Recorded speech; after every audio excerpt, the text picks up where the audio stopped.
கொழும்பில் உள்ள சீனோர் நிறுவனத்தின் படகு உற்பத்தி குறித்து கடற்றொழில் அமைச்சர் தலைமையிலான அதிகாரிகள் இன்று ஆராய்ந்தனர். கடற்றொழில் அமைச்சின் கீழ் இயங்கும் சீனோர் நிறுவனம் இலங்கையில் படகு உற்பத்தியில் ஈடுபடும் பிரதான நிறுவனமாகும். உள்நாடு மற்றும் வெளிநாட்டு மீனவர்களின் தேவைகளுக்கு ஏற்ப இங்கு படகுகள் வடிவமைக்கப்படுகின்றன.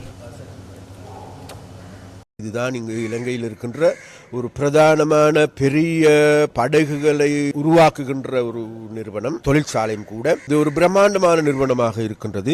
சீனோர் நிறுவனம் கடந்த காலத்தில் நாங்கள் பார்க்கின்ற பொழுது இது உடைந்து விழுந்து அழிந்து கொண்டிருக்கின்ற ஒரு தருவாயில் தான் நாங்கள் எங்களுடைய ஆட்சியின் கீழ் இதை பொறுப்பேற்றிருக்கின்றோம். இதை தேடி பார்க்கின்ற பொழுது எனக்கு பின்னால் இருக்கின்ற படகு என்பது மொரிசியஸ் நாட்டுக்கு அனுப்புவதற்காக உருவாக்கப்படுகின்றது. 55 அடி நீளத்தை கொண்ட 2,50,000 மில்லியனை கொண்டிருக்கும் விற்கக்கூடிய ஒரு பெருமதி வாய்ந்த படகாகும். அப்ப அந்த மாதிரியான படகுகள் வருடத்துக்கு ஒரு படகு உற்பத்தி செய்யலாம் என்று கூறுகின்றார்கள். அது மாத்திரமல்ல, சிறிய படகுகள் எடுத்துக்கொண்டால் ஒரு நாளைக்கு 3 படகுகள் உருவாக்க முடியும் என்று கூறுகின்றார்கள்.